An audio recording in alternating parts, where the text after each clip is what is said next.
चलिए बाबू लोग, आज फिर आप लोग के YouTube क्लास में बहुत बहुत स्वागत है। आज हम लोग को क्लास 10th का प्रमेय 6.3 पढ़ना है, 4 पढ़ना है और 5 पढ़ना है।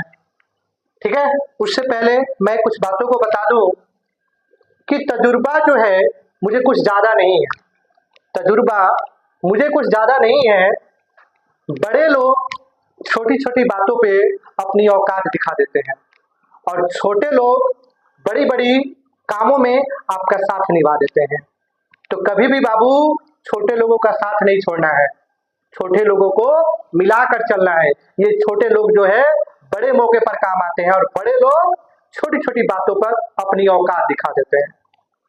चलिए ठीक है, अब हम लोग अपने क्लास की तरफ आते हैं।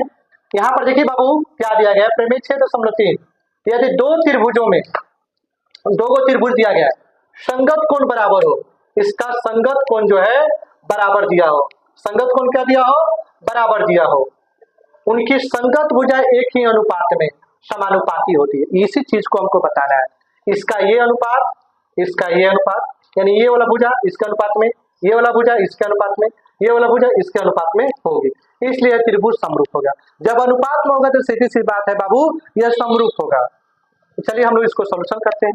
दिया है त्रिभुज एबीसी और डीईएफ में, इस त्रिभुज में और इस त्रिभुज में एंगल ए डी के बराबर है, बी ई के बराबर है, सी एफ के बराबर है। ए डी के बराबर, बी ई के बराबर, सी एफ के बराबर। हमको जो सिद्ध करना है A B D A, A B D A C D F और बी सी ई एफ को प्रूफ करना है। यहाँ पर रचना किए हैं हम। यहाँ पर देखिए वो कंस्ट्रक्शन किए हैं। किसी भी चीज को सिद्ध करने के लिए कुछ ना कुछ कंस्ट्रक्शन किया जाता है। तो मैंने भी यहाँ पर एक कंस्ट्रक्शन किया है, एक लाइन लिया पी क्यों लिया है? क्योंकि जो त्रिभुज है ना, इसी के सेम रूप इसमें बना दिया है, इसी के बराबर, ताकि हम इसको सर्वांगसम प्रूफ कर सके। और जब सर्वांगसम प्रूफ कर देंगे तो इसका सब साइड बराबर हो जाएगा, और जब सब साइड बराबर हो जाएगा तो हम इसको समरूप कह देंगे। तो हम सर्वांगसम प्रूफ करने के लिए इसको क्या किए, हमने क्या बताया था समरूप और सर्वांगसम में? समरूप में क्या होता है, आकृति एक जैसी होती है लेकिन आकार एक जैसा नहीं होता। सर्वांगसम में क्या होता है, आकृति और आकार दोनों एक जैसा होता है। ठीक है, तो हम इसके बराबर यहाँ पर बना लिए हैं।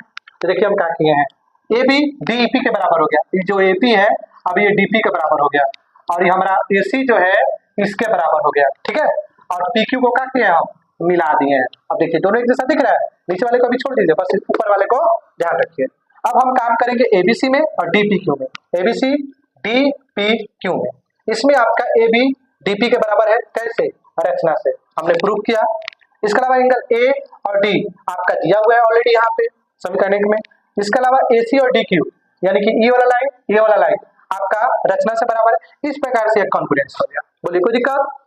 जब ये कॉन्ग्रुएंस हो गया कि इसका ये वाला एंगलवा और ये वाला एंगलवा को हम सीपी से बराबर कर दिए, congruence part of congruent triangle सब लोग क्या किए, बराबर कर दिए। यानी कि संगत किसी भी सर्वांगसम त्रिभुज की संगत भुजाएं संगत कोण आपस में क्या होती है, बराबर होती है। अब हम लोग समीकरण 1 और 2 से, समीकरण 1 में देखिए आपका यहाँ पर बी ई के बराबर है और हमने प्रूफ किया बी पी के बराबर है। तो हम कह सकते हैं कि बी पी के बराबर है और ई के भी बराबर है। हो सकता है, कोई दिक्कत?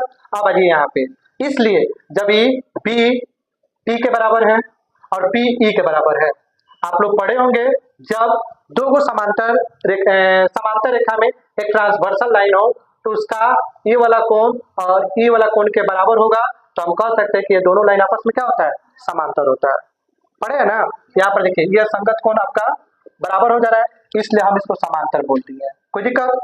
जब ये समांतर हो गया तो बाबू आप लिख सकते हैं डीपी और पीई लिख सकते हैं, डीक्यू और क्यूएफ लिख सकते हैं। कैसे? थेल्स प्रमेय से मैंने 6.1 में आपको पढ़ाया था।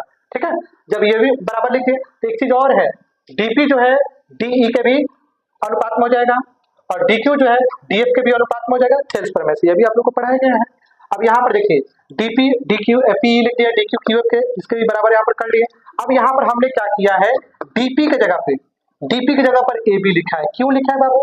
डीपी की जगह पर ए बी रचना से हम लिख सकते हैं, और डीक्यू की जगह पर हमने ए सी लिखा है, लिख दिए। यहाँ पर आपको रीजन दे दिए, यहाँ से कहाँ से हम लिए हैं, ये आपका बराबर हो गया। ठीक है, अब देखिए हमारे पास क्या आ गया, ए बी डी आ गया, इसके अलावा ए सी, और इसको बस प्रूफ करना। अगर हम इसको प्रूफ कर देते हैं तो हम इसको समरूप कहेंगे। तो देखिए हमने ए बी डी को लिख दिया, ए बी और बटा में क्या लिखा है, डी ई। ठीक है, तब हम लिखे हैं BC।